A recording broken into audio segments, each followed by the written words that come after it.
Bienvenidos a otro episodio del podcast El Melonar. Hoy tenemos un episodio diferente porque hemos traído un invitado externo que es un crack en toda la parte de inversiones. Él es economista, es inversor inmobiliario, es también divulgador, es también un buen amigo y estuvo hace poco dando una conferencia en uno de nuestros Blast Summit. A la gente le encantó, así que hemos decidido también traerle aquí al podcast para que nos cuente un poquito más de su día a día, de todo lo que está trabajando a nivel empresarial, toda la parte de inversiones. Se mueve también muchísimo por diferentes partes del mundo.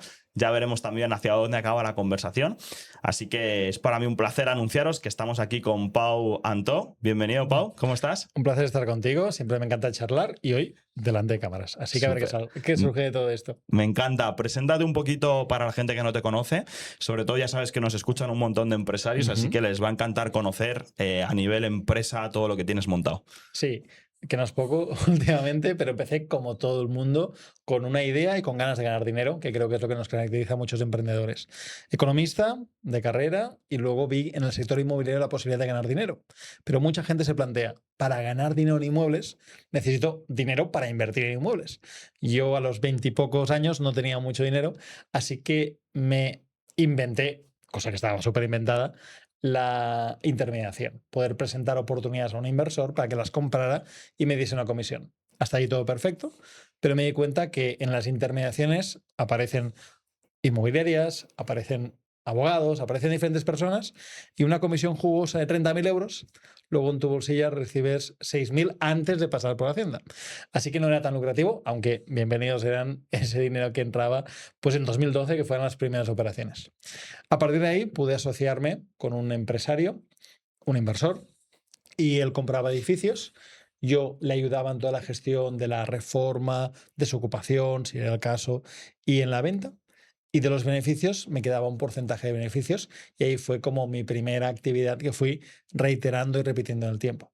De 2012 a finales de 2019 trabajé solo. En 2019 fiché a mi secretaria, a Melina, y a alguien que me ayudaba, José Miguel, a nivel comercial, y a partir de ahí fuimos creciendo, creciendo, creciendo. Y hoy tenemos no solo la parte de YouTube, Instagram, redes sociales y una comunidad con más de 5.000 inversores en inversorpro.com, sino que también tenemos la parte de inversión. Invertimos cada año decenas de millones de euros y tenemos 80 y pico personas en plantilla que nos ayudan desde abogados, arquitectos, soporte, técnicos.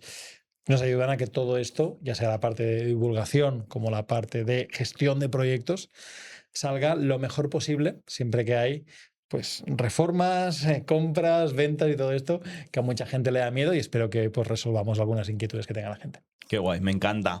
Creo que es súper interesante todo este proceso de estar tú solo y coger a la primera secretaria, a tener a un equipo de más de 80 personas. Y tenemos un montón de clientes que están justo en esa transición casi de 0 a 80, normalmente ya por los 10, 20, 30 empleados. Pero sí que me gustaría que nos contaras un poco ¿cómo ha ido cambiando también tu forma de pensar a nivel empresarial? De cuando estabas tú solo haciendo todo, cómo empezaste a soltar el control, delegar, montar tu primer equipo, luego a lo mejor primeros managers. Sí. Cuéntanos un poco eso. Con 80 personas es mucho más fácil que con 20. Así que si alguien está con 10, con 20 personas frustrado, es normal, creo que todos hemos pasado por ahí. Y con 80 ya las cosas funcionan solas, la gente contrata a su gente y no sabes muy bien en qué momento ni cómo, pero la magia empieza a ocurrir y es más una empresa y no tanto un empresario que tiene gente que ayude. En el primer momento yo contraté a Melina, mi secretaria, porque no podía más, dormía poco, trabajaba mucho y era como necesito ayuda. Eso llegó tarde, hubiese tenido que contratarla 2 años antes. Y también creo que la figura correcta hubiese sido no contratar tanto a una secretaria, sino contratar diferentes roles, porque contraté un rol para que me ayudase a mí, pero el cuello de botella seguía siendo yo. Y creo que es mucho más inteligente, como hacemos ahora, de contratar capas más altas para que no solo te ayuden, sino que creen. Y eso creo que es la diferencia que hay fundamental. Tienes mucho sector sanitario, que si fisios, que si dentistas, y al final el cuello de botella, por más gente que tengas, es el dentista, el fisio. Pues la estructura que tú promueves con tus clientes y estructuras con ellos es, primero, contratar gente sí que te puede ayudar, pero sobre todo gente que te puede duplicar. Y ahora mismo hay proyectos que lo revisan arquitectos, abogados, y no pasan directamente por mí. Eso es algo espectacular. Es un proceso y creo que la mentalidad juega muy a favor o en contra. Yo probablemente cuando contraté en 2019 a Melina, mi secretaria, no tenía ese punto de madurez mental ni económica para permitirme contratar a una persona que costaba 4 veces lo que Melina, que era un directivo que venía de otras empresas, y ahora en la empresa tenemos ex director general de MRW España, directivos de empresas como Amazon que han venido con nosotros, o como Uber, o empresas multinacionales que trabajan ahora con nosotros, y también de muchas empresas del mundo de la promoción inmobiliaria, arquitectos, abogados y demás. Entonces, ese cambio de chip de contrato gente no que me ayude, sino que ya está haciendo esto y que es incluso mejor que yo haciendo eso, fue un cambio de chip que costó demasiado y ojalá lo hubiese hecho antes. Qué bueno. ¿Qué consejo le darías a alguien que está ahora montando su primer equipo de manager, su primer equipo directivo? Nosotros en Blas hablamos mucho de capa cortafuegos para que toda la información se quede ahí y no te entre directamente a ti como CEO. Y hay mucha gente que está justo en ese proceso, que a lo mejor ya tiene un equipo más operativo para hacer el trabajo y ahora tiene que empezar a meter algún perfil tipo manager. Y bueno, pues tiene ahí también bastantes retos, incluso si meter a alguien externo, subir a alguien interno. Lo primero que le diría es que entienda que cuando pongas gente de tu empresa, la empresa funcionará más rápido, pero peor. Y eso es algo que duele cuando has creado ahí la criatura. Entender que habrá cosas que se harán como tú las harías o peor, o que no se harán, o que no se harán a tiempo. Y a veces me frustra a mí mismo, a mi empresa, cuando un amigo contrata el servicio y considero yo que no contestamos tan rápido. O cuando un captador inmobiliario pasa una oportunidad y nos devoramos 36 horas de contestarle en lugar de las 24 que están estipuladas, porque pienso que las buenas oportunidades pasan volando y si no somos ágiles las perdemos. Entonces las cosas funcionan peor y hay que asumirlo, pero es la manera de crecer y es la manera de poder tener vida, porque muchas veces emprendemos para sobrevivir y ganar dinero, pero cuando empiezas a tocar un poco de dinero ya no quieres solo sobrevivir, sino que quieres vivir. Y para vivir tú puedes ser esclavo de tu negocio o que el negocio sea esclavo de ti. Y la única manera de que el negocio sea esclavo de ti es que el negocio trabaje asumiendo que las cosas se harán con calidad, pero que en algunas cosas pues no estás tú liderándolas o dirigiéndolas y quizás se hacen con un puntito menos de calidad o con un poquito más de tiempo. Es bien cierta la frase esa de que el ojo del amo engorda ganado, pero claro, engorda un ganado limitado y si quieres seguir creciendo tienes que empezar a delegar, a tener procesos, a tener supervisión. Cuando la empresa crece, nosotros nos hemos dado cuenta que tenemos lo que llamamos personas tontas, porque son personas que no producen, pero son personas indispensables para que la estructura funcione. Porque tenemos parte del equipo que no está produciendo operativamente, de analizando operaciones, haciendo compras o atendiendo a clientes, sino que hay gente que está, project managers y demás, que están dirigiendo o contables o algunos roles administrativos y demás, que están haciendo que la estructura funcione, ¿no? Y es importante entender que hay una parte operativa que hay que tener bien estructurada y sobre todo al principio cuesta mucho porque también cuesta dinero montar todo eso. Claro, esa es una mentalidad también que vemos mucho con clientes que empiezan a meter a sus primeros equipos, que tienden a que todo el equipo esté produciendo al máximo, cuando no todos los roles son roles de producción y hay roles que son más de gestión o roles más estrategas o roles más para simplemente controlar un poco todo lo que sucede.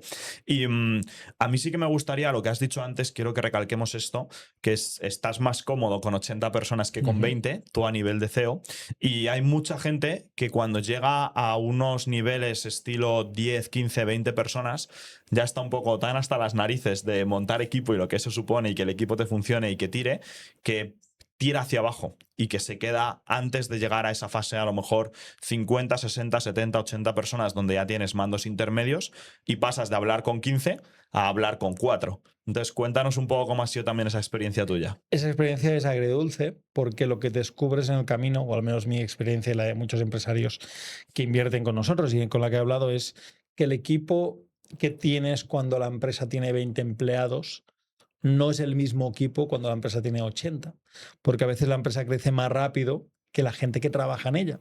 Entonces no es que paso de mis 20 empleados a más 60 y tengo 80, es que generalmente cuando creces como empresa hay una migración y quien te ha llevado a un punto a nivel de equipo no te puede llegar al siguiente punto. Entonces tienes que, como una etapa vital, de despedir a algunas personas para que dejes o permitas entrar a personas para llevar a la empresa al siguiente punto. Y en los negocios online crecen tan rápido que es común ver un negocio, y tú tienes muchos casos de estos de negocios que facturaban 100.000, luego facturan 500.000, al siguiente año 2 millones, y dices, es una locura de crecimiento. Y quizá la persona que hacía ese rol cuando hacías 100.000, que lo hacía súper bien, haciendo lo mismo con 2 millones de facturación, ya no es la mejor persona para ese rol. O quizá la empresa ha crecido y necesita otras cosas. O la empresa ha crecido tanto que no solo necesita otras cosas, sino que necesita otro tipo de estructura. O esa persona, como comentabas antes, lo lógico es decir, oye, pues esa persona la hago la jefa del equipo. Pero quizás muy bueno haciendo su labor, pero no es el jefe del equipo. De hecho, uno de los errores que hemos cometido muchas veces es pensar que alguien que es bueno haciendo una tarea será bueno dirigiendo a otros para que hagan esa tarea. Y a veces, por antigüedad y demás, hemos subido de nivel a una persona que luego te das cuenta que es una pena porque era un gran ejecutor, pero es un mal manager o un mal directivo, a pesar de que es súper bueno ejecutando. Y eso es un error, obviamente, del empresario. Y aquí lo que evitamos ahora hacerlo con un principio de acting. ¿Qué significa esto? Que le planteamos a la persona, mira, este es un rol que estará disponible, vamos a hacer una prueba, ¿no? Es decir, vamos a probar qué tal te vas a desempeñar ese rol y no te doy todo el rol, sino que te doy ciertas actividades y vamos testeando, ¿no? Cambiemos al tema de relaciones personales. Si tú tienes una relación con tu pareja y demás, pues antiguamente, y solía funcionar, no sé cómo, pero solía funcionar, la gente pues se arrodillaba, pedía matrimonio y se casaban y nunca habían convivido juntos, era tener sus padres, abuelos y demás, y solía funcionar eso. Ahora mismo, pues haces como el acting, ¿no? Pues bueno, nos vamos conociendo, vamos a vivir juntos, hacemos escapadas juntos y demás, y haces ese acting viendo si esa persona es la persona que quieres que te acompañe por el resto de tu vida. Algo así, en el mundo empresarial, creo que tiene bastante sentido para ir probando si esa persona encaja y también ir hablando y comunicando, porque las empresas más nuevas no son estáticas de un directivo de una de las empresas, harás A, B, C. Nuestras empresas van cambiando. Quizá la persona que contrataste para una cosa, luego te das cuenta que sirve más para otra, o que tu empresa tiene otras necesidades y le contratas para una cosa, pero luego termina en un sitio diferente, ¿no? Así que es un reto constante y maravilloso a mi modo de verlo. Me encanta. Nosotros en Blast muchas veces hablamos de que hay como 3 energías, que es la parte de operaciones, gestionar personas y estrategia, y que no el perfil que tiene una energía de operaciones va a ser un buen gestor o va a ser un buen pensador, un buen estratega, y ahí tenemos que definir quién sube, quién no sube o a quién dejo abajo, aunque a veces entre la parte de relaciones de voy a ascender a esta persona porque lleva muchos años en mi empresa o conoce mucho, pero a lo mejor no es bueno gestionando personas, ¿no? Hay un punto que has tocado antes que me parece muy clave, que es encontrar esos perfiles directivos que ya tienen una mentalidad más de ayudarte a pasar a lo mejor de 20 a 100 empleados, porque vienen de haber trabajado en multinacionales, vienen de haber trabajado ya en organigramas más grandes, y muchas veces para las empresas más pequeñitas es complejo tocar ese tipo de talento o llegar a ese tipo de talento o que ese talento se interese en trabajar en una empresa pequeña. Entonces quiero que nos cuentes un poco cómo vosotros habéis conseguido contratar perfiles de multinacionales, cómo vosotros hacéis que vuestra empresa sea interesante para ese tipo de perfiles y qué consejo le darías a alguien que ahora mismo solo tiene perfiles que vienen más del mundo pyme o de la empresa pequeña y quiere empezar a meter un perfil más corporativo para ayudarla a escalar. Lo primero, que las primeras contrataciones, en mi caso, han venido por marca personal. Gente que le gustaba lo que hacíamos, los valores que transmite Mones Capital como empresa, y era como, voy a apostar por eso. Esos fueron los primeros perfiles. Y luego cuando creas el A-Players, ¿no? Esas figuras que vienen del mundo, ya es bastante más fácil. Porque ha habido gente que viendo a la empresa por red ha dicho como, uy, me voy de algo muy sólido, multinacional, tropecientos países, a algo que está online, que todo el mundo trabaja desde su casa, que está deslocalizado. Pero cuando han tenido las entrevistas de trabajo, hay gente que piensa que la entrevista de trabajo tiene que servir para que el trabajador se cualifique. Pero una entrevista de trabajo tiene que servir también para que la empresa se cualifique ante los buenos o los mejores trabajadores. Entonces, eso hay más de uno que reconoce que empresa, recursos humanos, ok, pasa al primer filtro. Luego, director de operaciones de nuestra empresa, exdirector general de MRW. Hostia, ese tío es un crack. Luego, con mi hermano, director general o CEO de la empresa. Hostia, ha venido de Minsight, ha venido de EY, de Ernst & Young, ha venido de Danone, Mundo Corporativo y demás. Wow. Luego, habla con EU, por ejemplo, director de marketing. Hostia, también ha venido de varias multinacionales. Con el de Uber, también uno que está en Uber, Amazon y demás. Y van hablando unos con otros, pasándoles las entrevistas. Es como, esta gente son una empresa del siglo XXI, si se permite, moderna y demás, tendrá flexibilidad, que ahora se valora, pero además está gestionada por personas muy capaces que vienen de entornos corporativos exigentes y demás. Y cuando tienes gente no exigente, recopilas a más gente no exigente. Pero cuando tienes una capa de gente exigente, atraes a gente exigente. Así que para mí las entrevistas a esos perfiles es muy clave que no solo se venda al empleado que quiere trabajar contigo, sino que nosotros como empresa transmitamos que es el sitio correcto para trabajar. Y obviamente, a veces por dinero nos han dicho que no, y a veces porque prefieren otro tipo de seguridad. También te digo que a veces han venido, a pesar de cobrar menos, han dejado trabajos y han venido cobrando menos a nuestra empresa, con lo cual el dinero a ciertos niveles tampoco es tan importante. No, eso 100%. Yo lo corroboro también en Brass. Tenemos gente que gana menos ahora en Brass que cuando estaba en otro trabajo, pero está mucho más feliz, tiene más cancha para jugar y está en un puesto que le gusta más o le acerca más a su vida. Entonces eso también existe. Yo sí te quería preguntar, hay una cosa que le decimos mucho a los clientes y es que hay veces que el empresario pequeño, en una, vamos a decir, una pyme tradicional, tiene un ego muy alto y cree que él o ella es el que más tiene que ganar en su empresa y le cuesta muchísimo bajarse de ese eslabón a la hora de crecer. Porque a lo mejor en el proceso de crecer tienes que meter a alguien una nómina de más de 2.500, 3.000 euros, 4.000 euros o 5.000 a coste de empresa. Y entonces es como, hay un pensamiento intrusivo que es como, ok, yo como líder de esto no me están entrando más de 3.000 limpios al mes. Sin embargo, me estoy planteando contratar a alguien que le va a costar a la empresa 5.000, 6.000 limpios. Entonces hay un cortocircuito ahí, pero seguramente sea un puente para poder luego tú ganar más. Entonces, cuéntanos un poco si has tenido alguna experiencia de estas. Por suerte no he tenido ese punto porque como mis ingresos no han venido solo de las empresas, sino que han venido también de la inversión inmobiliaria, siempre he ganado más que cualquier persona que esté en la empresa, pero porque mis ingresos no son solo empresariales, también son de inversión. Pero entiendo perfectamente ese punto y creo que tenemos que pensar, y quizá a nivel inmobiliario podemos relacionar eso, que una cosa es lo que puedes ganar comprando una vivienda para alquilar y la otra cosa es lo que puedes ganar teniendo esa vivienda y el valor que suba cada año esa vivienda. En los negocios es más difícil de ver, pero ocurre exactamente lo mismo. Tú puedes ganar un cash flow del negocio, pero luego si haces las cosas bien, ese negocio vale más. Y no significa que lo vayas a vender, no significa eso, pero significa que en algún momento dado te puedes llegar a plantear la opción de venderla. De hecho, nosotros recientemente, tú conoces bien, que lo hemos ido comentando, que nos han tanteado algunas empresas para comprarnos la empresa, unos fondos y demás. Y claro, dices, el esfuerzo que estoy haciendo por tener un cash flow, ya no es que el cash flow me lo pueda llevar todo o gran parte de mi bolsillo, sino que es que este cash flow hace que valga más mi negocio.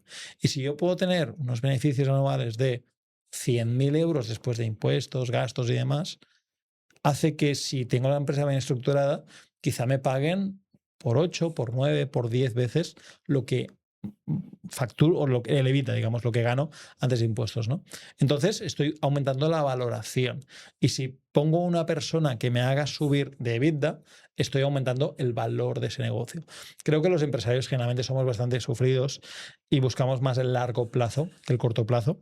Pero aquí yo siempre invito a que pensemos en el largo plazo, pero que no seamos tontos, porque he visto a demasiada gente invertir en su negocio, en su negocio, en su negocio, y no apartar un mínimo para que si llegan épocas malas en el negocio, que tengan un dinero invertido en inmuebles o en bolsa o en otro tipo de activos que puedan darle esa tranquilidad si el negocio lleva cierto tiempo mal, o viene una crisis, o incluso tienen que cerrar como tantos negocios que terminan cerrando. 100%. Y hablando también de esta parte de inversiones, yo siempre le digo también a los clientes que una de las principales misiones que tenemos como, en este caso yo como CEO, o tú como socio de tu empresa, que tienes a tu hermano como Ujú. CEO, pero vamos, casi casi estás también ahí de CEO, nuestra misión es conseguir que la empresa valga más y aumentar el valor de la empresa para una posible compra a posteriori o si no hay compra, el haber hecho que la empresa aumente de valor también hace que la empresa sea más autónoma, funcione más sin los fundadores y nos pueda dar también más cash flow y más EBITDA. Y dentro de todo eso, yo creo que eso también está muy asociado a la mentalidad inversora, sobre todo también inmobiliaria. Tanto tú como yo tenemos inversiones inmobiliarias, tanto dentro como fuera de España. O sea que ahora también comentamos un poco cómo está todo lo que es el parque inmobiliario, que está también bastante candente. Ajá. Y yo creo que también una de las cosas mejores que a mí más me gustan del inmobiliario, que lo acabas de comentar, es que lo que es el propio inmueble en sí, más allá del cash flow que pueda sacar, o bien de una compraventa rápida o de un flipping o cualquiera de las estrategias que hay, que al final es comprarlo, ponerlo bonito y venderlo de diferentes formas o cambiar el uso del local o lo que sea, o bien alquilarlo y ya está, es que si tú lo dejas a largo plazo, lo que es el propio inmueble per se gana muchísimo más valor, Ujú. que luego nos puede permitir en ocasiones salvarnos los tiestos si las cosas van mal. Entonces, cuéntanos un poco, tú que estás muy metido, cómo ves ahora mismo el mundo inmobiliario en España y cómo lo ves también en el extranjero. Para mí, la inversión inmobiliaria siempre sea rentable porque tengo como piedra filosofal comprar por debajo de precio de mercado. Entonces, tú vas a la bolsa y compras al numerito que pone ahí, al precio que está ese día o en ese minuto en concreto, esa acción en bolsa, compras a ese precio. En inmuebles puedes comprar por debajo de precio de mercado si entiendes cómo valorar el inmueble, si sabes negociar, si tienes acceso a buenas oportunidades. Y cuando puedes comprar un 20, un 25, un 30% por debajo de precio de mercado, aunque vendas el día siguiente, a Ujú. pesar de los impuestos, de la transacción, de las comisiones inmobiliarias, ya vas a ganar dinero. Entonces, para mí esa es la principal ventaja. Yo me considero cero especulador inmobiliario, aunque muchos medios de comunicación, teles y demás siempre pongan eso, porque creo que el especulador es quien compra un activo esperando que ese activo suba de precio. Pero mi negocio es comprar pisos por debajo de lo que valen y soy capaz de hacer una reforma para que suba todavía más el valor, tengo un margen para venderlos o para alquilarlos, ganando algún punto porcentual más. Y eso me da rentabilidades en torno a un 25% en comprar, reforma y vender y en torno a un 6-7% en comprar y alquilar, más el valor que comentabas que va subiendo con el tiempo. Entonces, para mí, en todas partes puede haber oportunidades para que no compre al precio de lista, que por ejemplo en Dubái, en algunos países como al precio este es este, no hay descuentos. Si tú sabes buscar esa oportunidad con un descuento, ahí no te puedes equivocar. Es muy difícil que Ujú. te equivoques. ¿Y qué le recomendarías a alguien en España que está buscando encontrar esas oportunidades por debajo del precio de idealista como concepto? Sí. En Idealista ya hay oportunidades, hay que mencionar esto. El año pasado compramos unos 70 inmuebles que salieron de Idealista, así que hay oportunidades, compramos 200 y pico propiedades, así que un porcentaje importante fue a través de portales. Pero lo que le diría es que tenga relación con gente que tenga acceso directo a oportunidades. De hecho, ¿quién sube las oportunidades a un portal como Idealista? Pues la inmobiliaria de turno, la persona que sube el anuncio, antes de subirlo el anuncio, gastar un tiempo haciendo fotos o haciendo vídeos o gastar un tiempo y dinero, si es un profesional que pagas a Idealista por poner un anuncio, antes te lo pasará a ti si es algo bueno. Y algunas de las mejores compras no las hemos hecho a través de portales inmobiliarios, sino han sido directamente, tengo esto, antes de subirlo para que todo el mundo pueda verlo, te lo planteo a ti por si quieres comprarlo. Así que el acceso y el contacto con las personas es lo que mueve más rápido la aguja, pero hay oportunidades también en portales inmobiliarios. Me encanta, que eso lo decimos siempre en Blas, que hay que tener contactos y eso te abre muchas puertas. De hecho, en la comunidad de Blas tenemos un montón de perfiles que tienen inmobiliarias o que se dedican al tema inmobiliario y otros perfiles de Blas les compran a esas inmobiliarias Claro, antes de que salga porque al final son amigos y se llevan y se consiguen ahí también buenos deals y buenas oportunidades en la comunidad. totalmente. Sí. Que además creo que vosotros también tenéis ese tipo de comunidades Ujú. dentro de toda vuestra empresa Sí. y además es una comunidad bastante activa. Cuéntanos un poco también. Sí, Inversor Pro somos más de 5.000 inversores Y hay algunos que plantean operaciones para que aquel más pasivo tenga acceso a esas oportunidades. Y también nosotros, como empresa Monex Capital, planteamos inversiones para que puedan otras personas de manera más pasiva dejar un dinero o invertir o comprar propiedades a su nombre y sacar más rentabilidad. Así que ese perfil de inversor más pasivo, que a veces es un empresario que tiene dinero pero no tiene el tiempo o las ganas de gestionar con esos inversores que somos más activos, hay alianzas muy buenas para poder, unos, aportar el producto, el conocimiento y la experiencia, y otros el capital que siempre hace falta para comprar esas operaciones. Claro, esto me parece súper importante porque para mí hay como dos métricas clave, que es el capital y el tiempo, porque también podemos hablar dentro del sector inmobiliario de operaciones más pasivas y operaciones más activas que te requieren casi ponerte tú a gestionar proveedores para que te pongan bien el parqué. Entonces, cuéntanos también un poco esto y qué tipo de operaciones le presentarías o le recomendarías a alguien que tiene una empresa, que su negocio principal es la empresa y que tampoco va a tener tanto tiempo como para hacer visitas a inmuebles, Sí. perseguir obras. El modelo es comprar activos para alquilar quien tenga una empresa, y lo puede hacer él buscando esas oportunidades o contratar una empresa como Monex Capital o como cualquier personal shopper inmobiliario, que fuimos pioneros en eso en España, pero hay muchísimos que te van a buscar una propiedad para poderla alquilar. La vas a comprar tú como empresario a tu nombre, poder hacer una hipoteca si tienes buena capacidad financiera, que es lo habitual, y esa propiedad se irá pagando sola la hipoteca, gastos, y te sobrará dinero cada mes. El día de mañana la hipoteca estará pagada, 20, 25 años, y hará que tú tengas un activo que vale mucho más en 20, 25 años de lo que has pagado, y que no tenga deudas, con lo cual tendrás un valor refugio conforme pasa el tiempo, y te habrá dejado un poquito de dinero cada mes, 150, 200, 250 euros cada mes. Esa es la estrategia óptima que se puede delegar completamente. ¿Qué quiere decir eso? Que tú puedes comprar esa propiedad hoy, te da dinero todos los meses, puedes tener una empresa que puede ser un administrador de fincas, una inmobiliaria que te gestione si hay que cambiar un termo, si hay que contratar un seguro, si hay que contratar la línea, cambiar un suministro porque ha entrado un nuevo inquilino, cambiar de un nombre a otro nombre. Todo esto te lo puedo hacer unas personas externas y estás delegando el tiempo. Muchas veces los empresarios, y eso lo aprendí tarde también en mi vida, los empresarios no, porque sabemos hacerlo o por miedo, no delegamos cosas que deberían ser delegables. Entonces, yo lo vi en mi caso, tardé mucho en delegar cosas que ahora mismo ni se me plantearía dedicar un minuto a eso, como la comida. Yo en mi casa no cocino. Tengo una persona que 2 veces por semana viene y me cocina lo de toda la semana. Además, cuidando un poquito la alimentación, que últimamente que me he dejado un poco, falta me hace. Entonces, eso es una opción que es muy buena, ¿no? Y puedes delegar tantas cosas, y un empresario que pague unos honorarios a una agencia que le busque una oportunidad de 4, 5, 6 mil euros para encontrar un buen producto, creo que merece la pena. Y que luego que pague 50 euros al mes por si hay un imprevisto, que se encargue una API de turno y que no se encargue él y que no dedique su foco, su atención y su tiempo, creo que merece la pena. Como merece la pena que te limpien la casa, que te cocinen, o incluso en ciertos niveles, incluso que te conduzcan por ti o que te gestionen muchas cosas del día a día para que tu foco y atención esté en eso.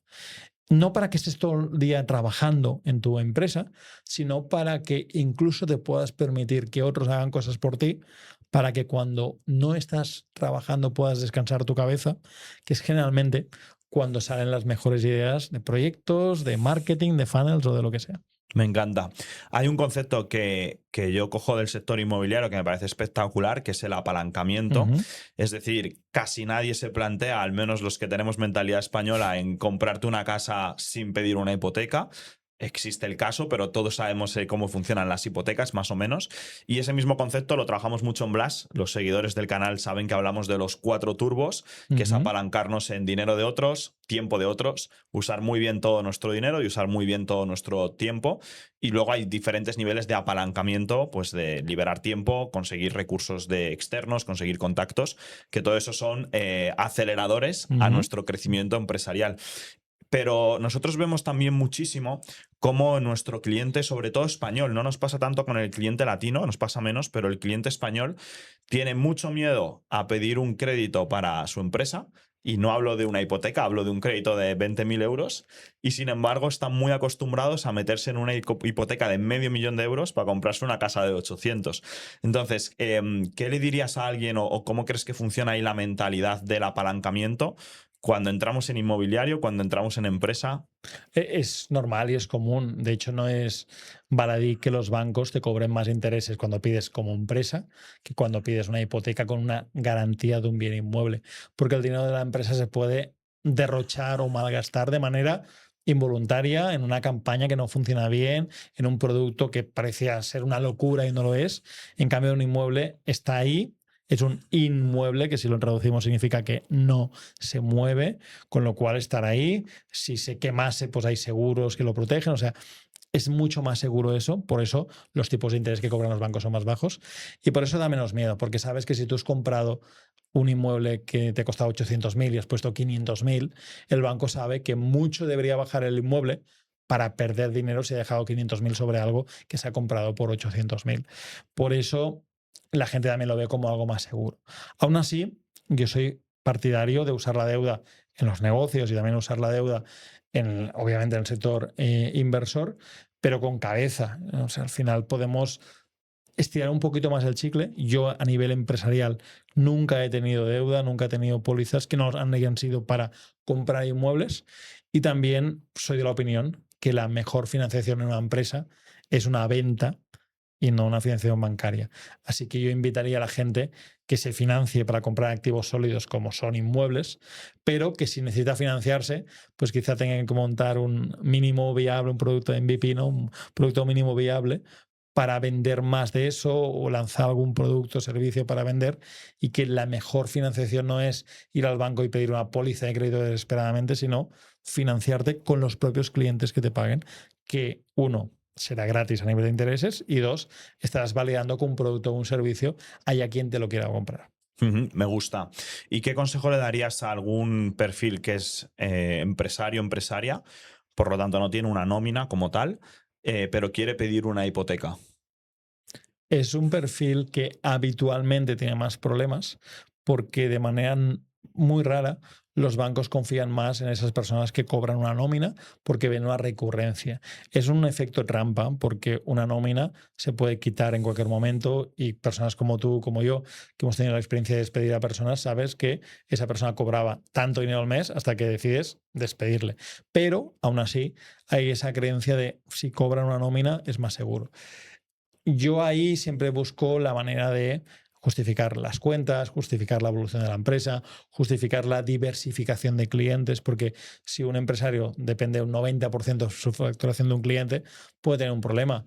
Pero como puede ser tu caso o el mío, que tenemos miles de clientes, pues el riesgo está muy atomizado y es raro que de un día para otro dejes de facturar. Aún así, les cuesta más porque requiere más trabajo por los bancos, analizar, entender los estados financieros, les cuesta más. En mi experiencia, cualquier empresa que sea sólida, el empresario ha podido financiar sus operaciones, pero a veces con tipos de interés más altos porque el banco sigue viendo más riesgo por ahí.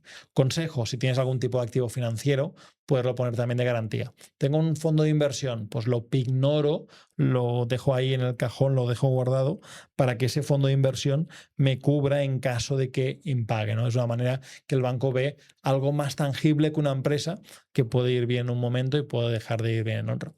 Los bancos tampoco son tontos, y si una empresa depende mucho de su dueño, en una hipoteca, por ejemplo, siempre te obligan a contratar un seguro de vida a favor del banco para que en caso que fallezcas, pues puedas, con el seguro ese, que liquide esa deuda. Es decir, que el banco tiene dos garantías realmente.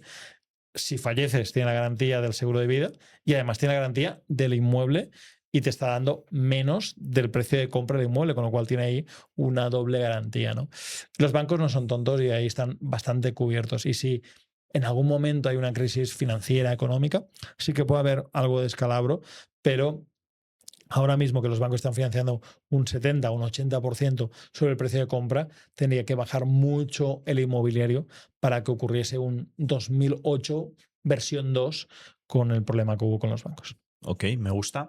Y de todo lo que se está hablando ahora mismo en el sector más inmobiliario a nivel de está en portada en todos lados, a nivel de especulación, a nivel de ocupas, a nivel de protección jurídica para los compradores.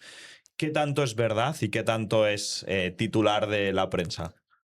A nivel de ocupas es más prensa que verdad, porque estadísticamente no es un problema la ocupación.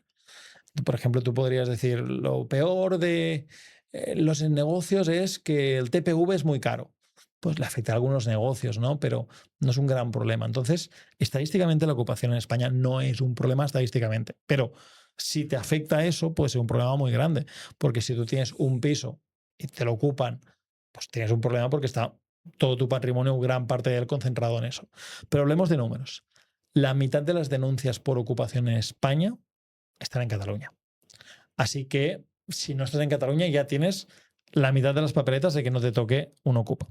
Luego, el 80% de las denuncias de ocupas están en manos o son inmuebles en manos de fondos de inversión, bancos y demás. Con lo cual, si es un particular, es menos propenso que te ocupen. Es más, si por lo que sea te ocupasen, un ocupa tampoco quiere que estés todo el día tratando de echarle una vivienda y es más fácil para el ocupa ocupar un piso de banco que no tiene mucho control que un piso en particular que estará ahí insistiendo para que te vayas y demás.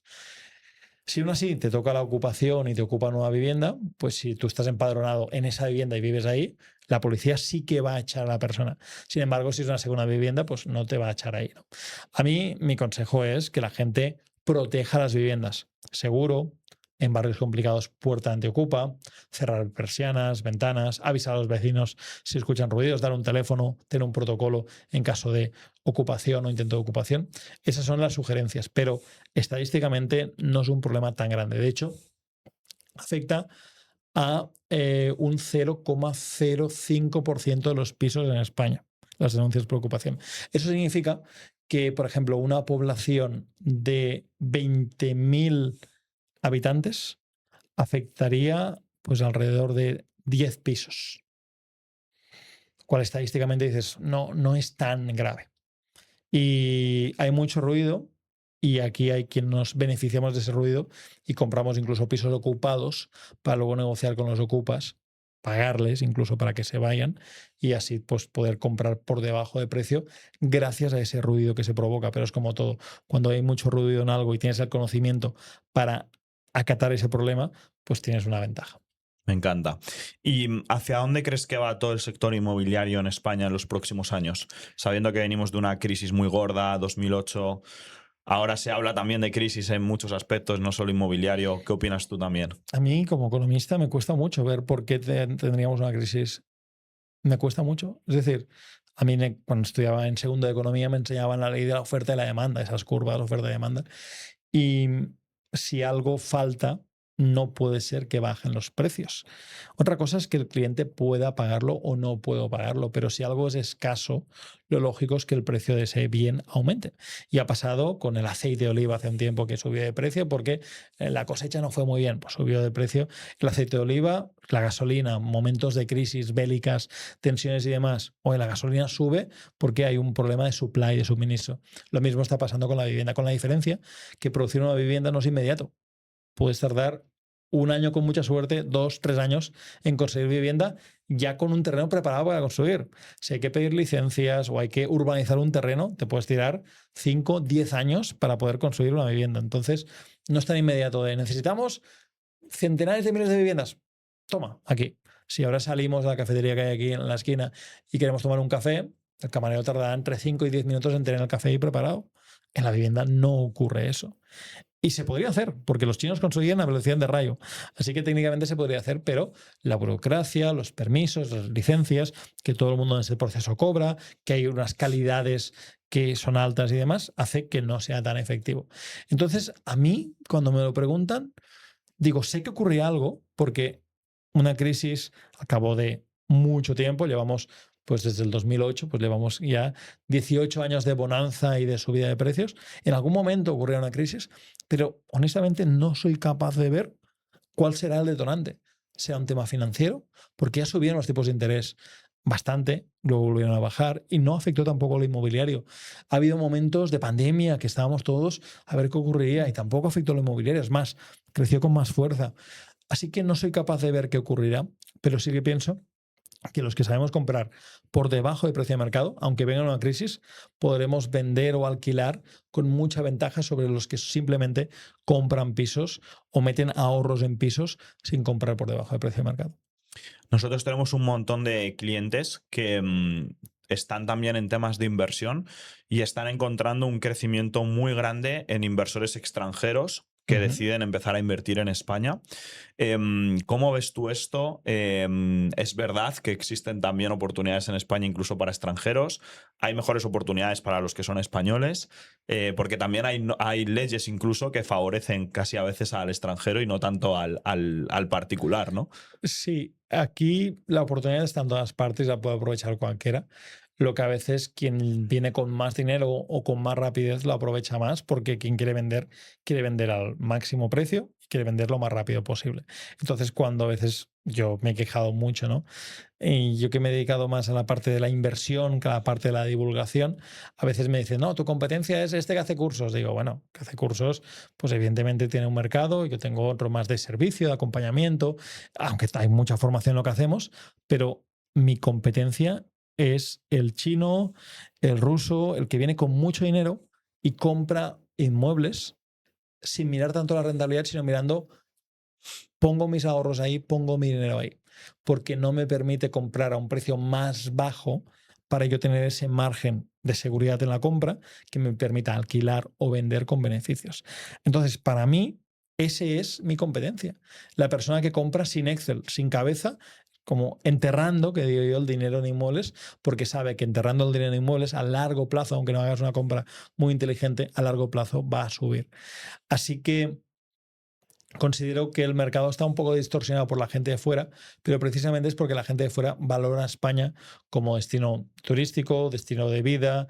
Ha habido en Madrid, por ejemplo, mucho latinoamericano que en base a las malas condiciones en muchos países pues han tenido que emigrar, gente con mucho dinero de México, de Venezuela, de Colombia, de otros países, han tenido que emigrar a Madrid y hay barrios de Madrid que hay mucha gente viviendo y comprando las mejores casas, las compran ellos.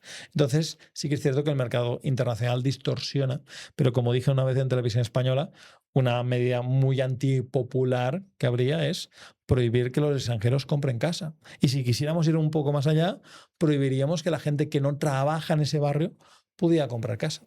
Eso es algo que el gobierno, no le invito a hacerlo, pero es algo que el gobierno podría hacer y automáticamente en barrios céntricos como Salamanca, Ibiza en Madrid o barrios tipo Chamartín, haría que bajara mucho el precio de la vivienda porque gran parte de los compradores son compradores que no viven o que invierten y demás. Entonces, esa medida implicaría el limitar quién pueda comprar. Fíjate que si tú tienes un hijo, puedes llevarlo o tienes preferencia para llevarlo a un cole o una guardería que está cerca de donde vivas. Sin embargo, si tú trabajas en un sitio, puedes estar viviendo muy lejos porque no te puedes permitir trabajar ahí, pues si se usara el mismo criterio, se podría prohibir, que no digo que se tenga que hacer porque no son mis creencias ideológicas, pero se podría prohibir eso. Entonces, creo que la política puede hacer más o menos cosas y estoy convencido que los inversores inmobiliarios nos adaptaremos 100% a esas leyes y a esos cambios que puedan haber en el mercado y que creo que los va a haber. Porque, y no sé si quieres hablar de política, pero el tema de la vivienda con un gobierno o con otro es muy difícil de solucionar. Yo creo que el tema de vivienda está complicado. O sea, de hecho, justo yo soy de Madrid, yo nací en Madrid. Y claro, tú vas al barrio de Salamanca y hay más venezolanos que madrileños. Ya no hablo de madrileños, españoles. Los Sí, que sí. quedan son los abuelos de, Sí. que será una casa que acaba en un fondo de inversión o en una herencia mal repartida y se acabará comprando por algún particular extranjero. Al final yo creo que es una cosa que está sucediendo en todo el mundo. Es decir, vemos incluso españoles comprando como locos en Lombok, en Indonesia. Vemos, yo que voy mucho a Latinoamérica porque tenemos muchos clientes allí, en las capitales latinas, donde está subiendo mucho el nivel de seguridad y el nivel de vida. Hay muchísimo extranjero, hay muchísimo estadounidense que vive, justo acabo de venir ahora de Medellín, la mitad habla en inglés en todos lados. En Ciudad de México pasa lo mismo, en Bogotá también pasa lo mismo, en Buenos Aires también pasa lo mismo. Entonces creo que por ahí también al final el tablero está siendo muy global para lo bueno y para lo malo. Creo que también una mentalidad que tienen tanto los inversores como los empresarios es ser un poco camaleónicos, de saber cómo jugar y cómo adaptarnos. Nosotros, por ejemplo, en Blast nos aprovechamos de eso remoto para poder tener equipo en remoto en diferentes partes del mundo. Y creo que al final también nuestra lectura tiene que ser, ok, estos son el juego, que por mucho que nosotros nos pongamos tontos no lo vamos a conseguir cambiar. Sin embargo, sí que podemos entender cuáles son las nuevas reglas y jugar nuestra partida con esas nuevas reglas también. No sé qué opinas de todo esto. Sí, sí, sí. A mí, particularmente en la inversión inmobiliaria, creo que tener el dinero lejos es un problema, especialmente esas inversiones en países que no dominas. Incluso hay gente que a mí me sorprende, gente que considero que tiene un criterio y un coeficiente intelectual importante, que hacen compras en sitios que nunca han pisado y compran una villa en Lombok, por ejemplo, que comentabas. Es como, tú has estado en Lombok, yo he estado en Yo Lombok. he estado en Lombok y mi conclusión es ni de coña invierto aquí. Claro, yo he estado ahí, fui un mesecito que estuve ahí 2 o 3 días. Y ahí hay, bueno, el circuito de Fórmula 1 y poca cosa más. O sea, no es una isla que... Y Bali ha crecido mucho y las zonas que han crecido más en Bali, que no es toda la isla de Bali, sino las zonas que han crecido más son zonas que ya los precios están muy altos, ¿no? Entonces a mí me preocupa que la gente compre más por una idea marketingiana de algo que compre basándose en datos. O sea, tú me dices, ¿prefieres comprar un piso en Chamartín, que no es el mejor barrio, pero es un buen barrio de Madrid dentro de la M30? ¿O prefieres comprar una cosa, un piso en Dubái, por ejemplo? Pues yo te preguntaré por el supply, ¿no? Algo muy importante para mí es entender que Chamartín tiene unas limitaciones y por la calle, la zona, los comercios y demás, que puede ir a bien o a mal, pero que está en un entorno limitado. En cambio, si tú inviertes en una villa en Lombok o en Dubái, por ejemplo, en Dubái es exagerado todo lo que se puede conseguir porque todo es desierto y puedes conseguir más y más y más y más y más. A pesar de eso, que pueden conseguir todo lo que quieran en el desierto porque es enorme, como están tan locos para bien, no se les ocurre nada más que construir en el agua, construyendo islas artificiales, ¿no? Entonces el supply, la zona que ahora quizás está de moda, en un futuro no está tan de moda y va todo por tendencias. Ahora se lleva Dubai Marina, luego se lleva el distrito este de Design District, ¿no? O sea, se van como llevando diferentes zonas y lo que antes parecía el futuro, luego hay otro futuro, ¿no? Que a mí me da un poco de miedo estas zonas porque se puede construir mucho y también hay mucho inversor con la luz o con la idea de invierto en una villa en Lombok o en Dominicana o donde sea, porque es chulo. Es decir, ¿qué prefieres? ¿Comprar un tercero sin ascensor en un barrio céntrico de Madrid o de Galicia o de donde sea? ¿O prefieres una villita chula junto con un montón de villas? Claro, la idea de...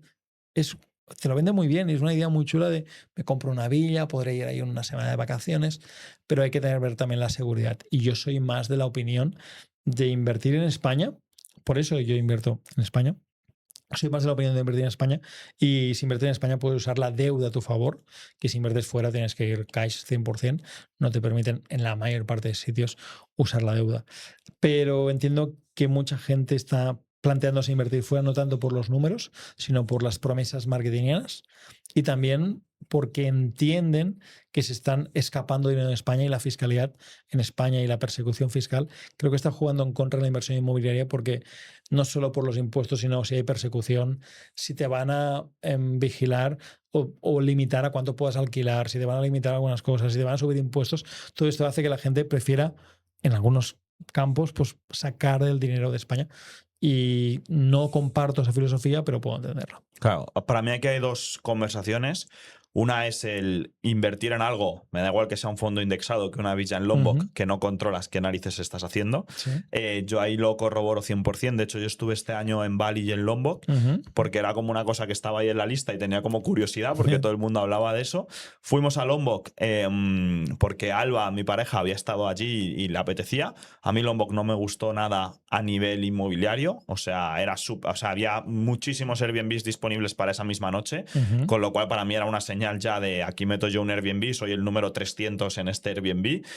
Había un montón de cosas que estaban construyendo a lo loco, muy poca infraestructura, casi mismos precios que en Bali. En Bali yo no creo que esté bien para invertir, pero estaba mejor que Lombok y había mucho más turismo.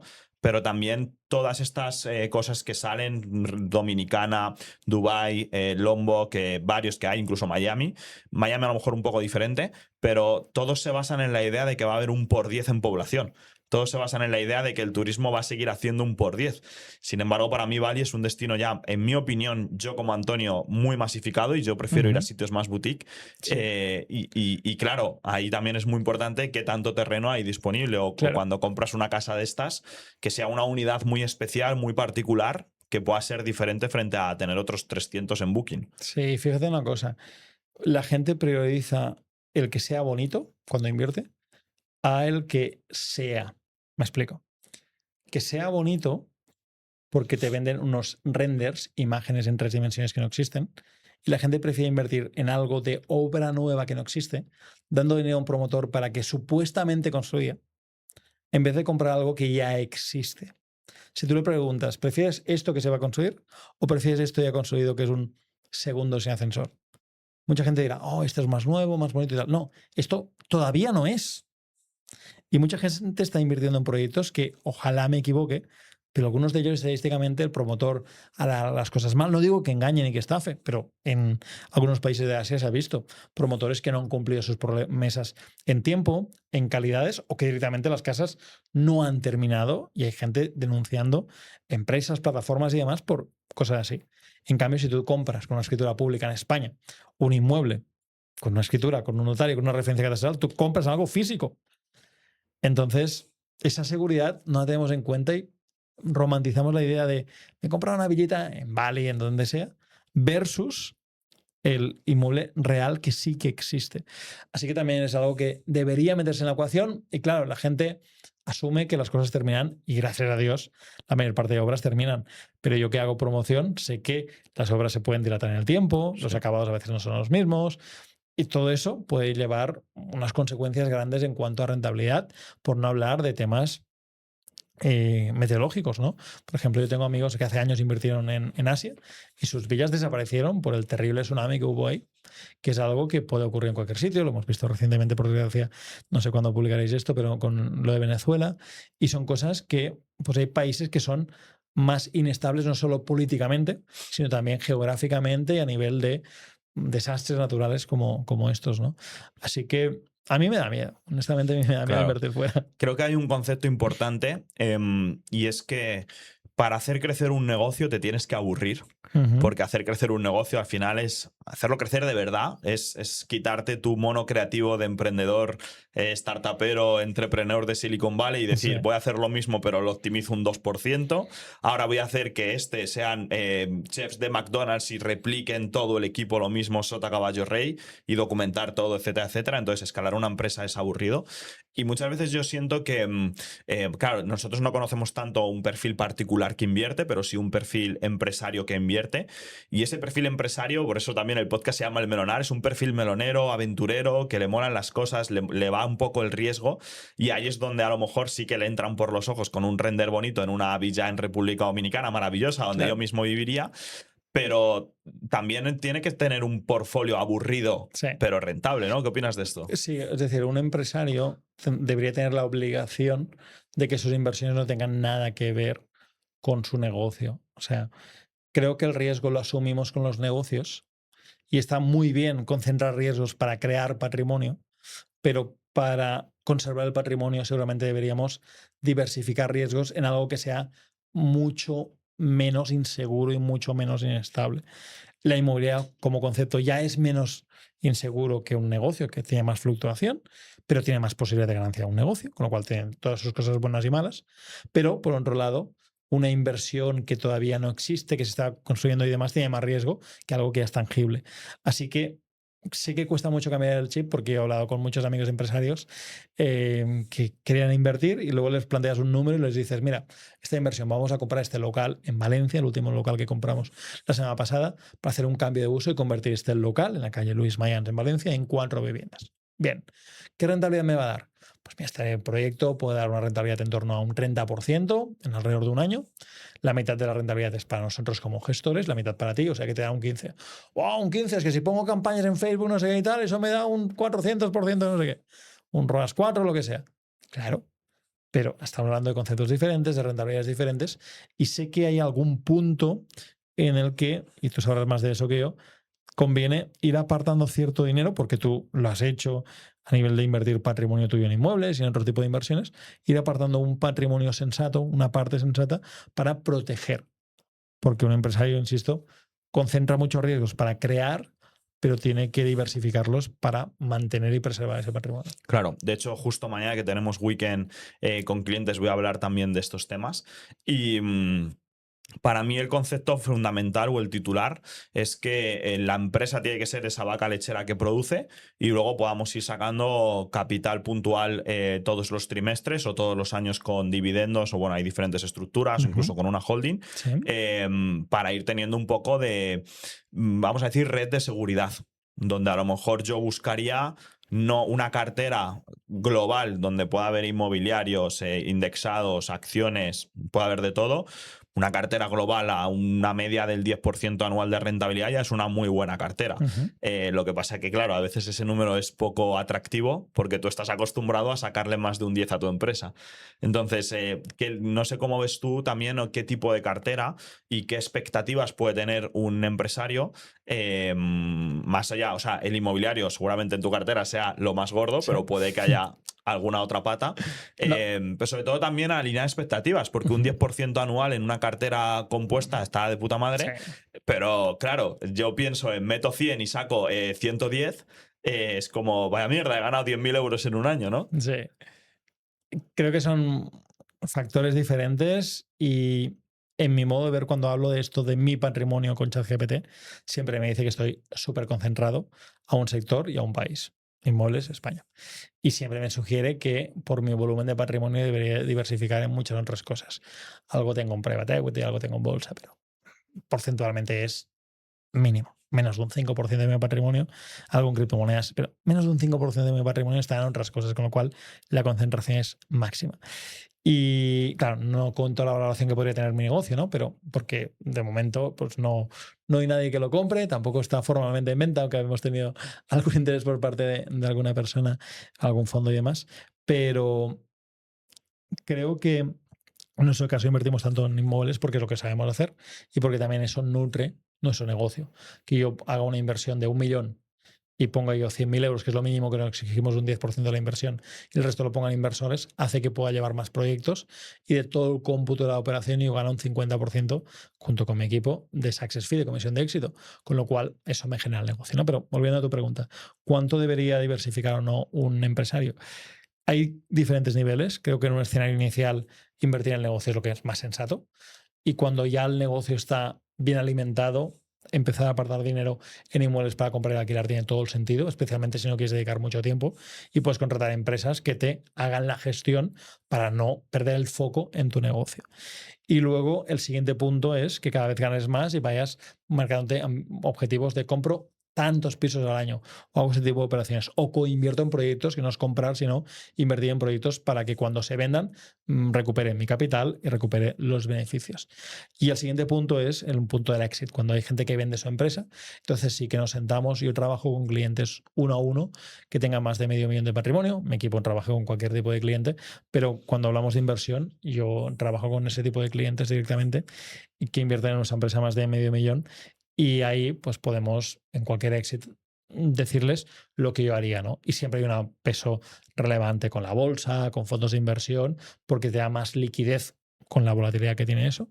Y hay una parte que suele ser en España muy alta, hablamos generalmente 70-80%, que deciden ponerlo en inmuebles.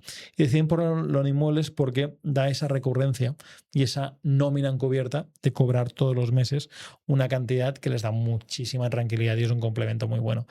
Y con exits chulos, con ventas chulas que han hecho clientes, hemos podido estructurar carteras de gente que ha comprado edificios, de gente que ha comprado propiedades singulares, que ha comprado locales emblemáticos que sabes que siempre un McDonald's, un restaurante, un Carrefour, una farmacia o un banco estarán porque es en la esquina esa que todo el mundo quiere estar en esa calle y cuando te das cuenta de eso dices, oye, tiene sentido que esa persona ha pasado de un negocio que le daba dinero a un activo que le da dinero para siempre, para él y para sus hijos. Claro. Yo creo que hay dos conceptos también muy importantes aquí.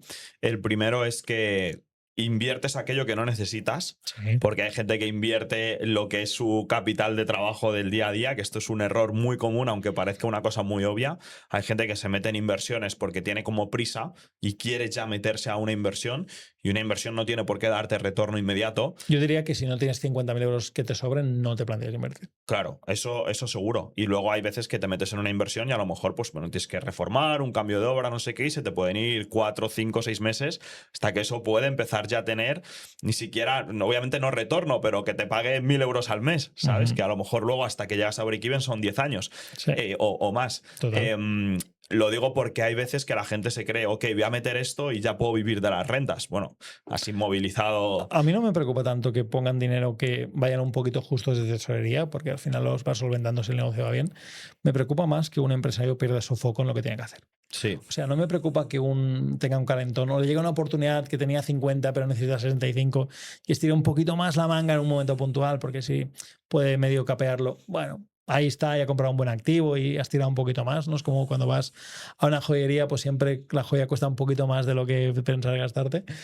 Pero sí que me preocupa que por culpa de las inversiones pierda la atención y el foco en lo que de verdad le da negocio. Porque a no ser que vendas una empresa, que tengas mucho patrimonio y demás, no es sensato pensar que una empresa que empieza hará 2 inversiones y vivirá de las inversiones. No No, es no, sensato. total. A no ser que se dedique a eso. Hay clientes que hacen 2 inversiones al año, compran 2 pisos por 150.000 cada piso, reforman y venden y de 300.000 sacan un 20% de rentabilidad neta y de 300.000 sacan 60.000 de beneficios, 5.000 al mes y pueden vivir de eso.